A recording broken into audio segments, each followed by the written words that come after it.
So, this is Friday, although it's not really Friday. Uh, and we are here at Trinity Greenhouse. And there's stuff growing all over the place. I'm here because Mrs. Gustkey drugged me here uh, because she wants to spend a lot of money.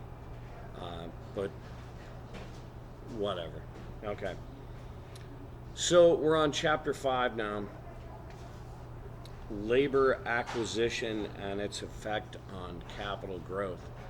So labor, again, if this was an economics class or a social studies class, we'd be talking about labor, and labor basically is workers.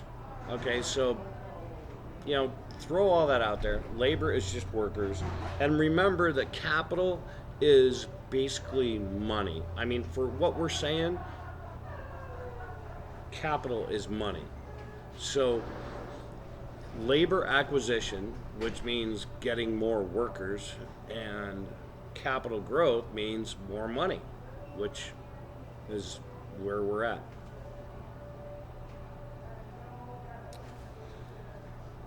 And he was going to meet a guy named Pasquale.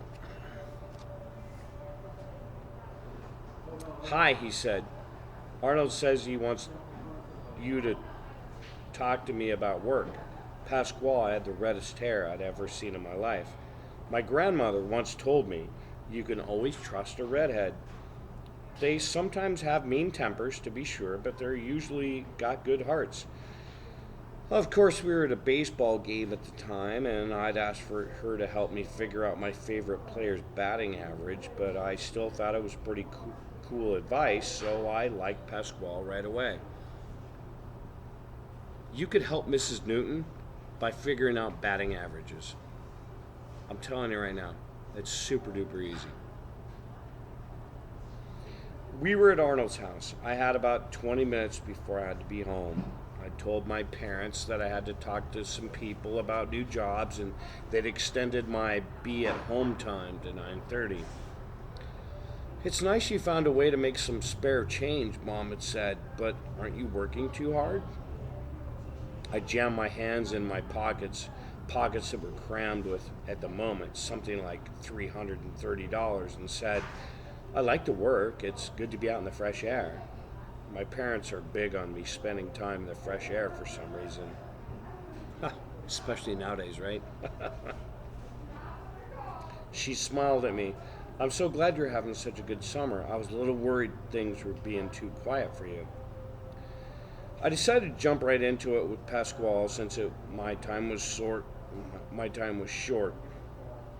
I have a lot of job offers I can't take because I'm working alone and only one mower, and if I had help and maybe another mower, Pasquale nodded.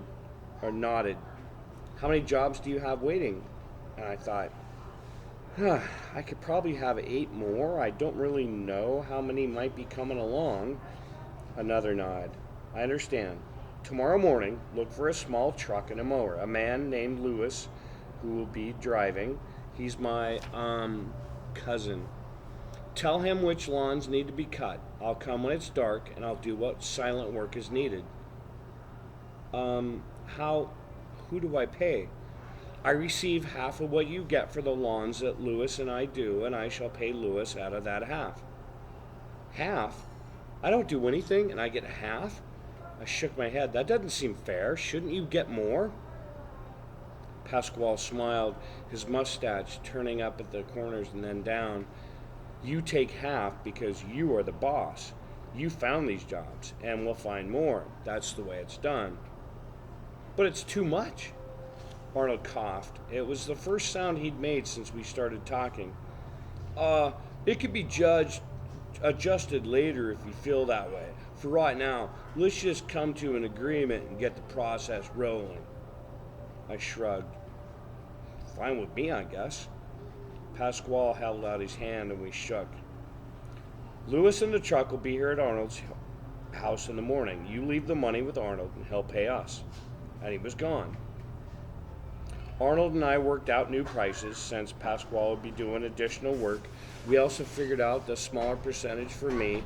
I stood there for a minute thinking, is something wrong? Arnold asked. I shrugged. I really don't know what to do. I've got all this money and I don't want to have it around the house where my parents could find it. Huh, will they steal it from you? No, no, that's not it. I don't want to tell them about the money till the end of the summer. Huh, why wait till then? I'm waiting for the right time so it doesn't sound like I'm kind of bragging or something. Arnold rubbed the back of his head and his face. I'll tell you what, if you want, I'll keep it here, invest it for you, the way we did that first stock the other day. That way, your money will make money while you make more. I had a good feeling that Arnold was honest and smart about investing, so I gave him most of the money, keeping just enough for gas for the mower, and he gave me a receipt. If I'd have known what was coming, I might have fired up the mower, stuck it in Mac's Rabbit, and putt-putted all the way home to my room. Foreshadowing. That's the word I was looking for before, and of course Mrs. Gustkey couldn't help me with that, but I'm not going to tell her that, even though, well, anyway, I'm not going to tell her that. But foreshadowing. There's a lot of foreshadowing in this book, and right now, Gary Paulson is foreshadowing this concept that there might be an issue between Lawnboy and Arnold. Are we worried? Are you worried? I might be worried, but I've read the book before, so I'm not going to tell you. But if I were you, I'd be worried.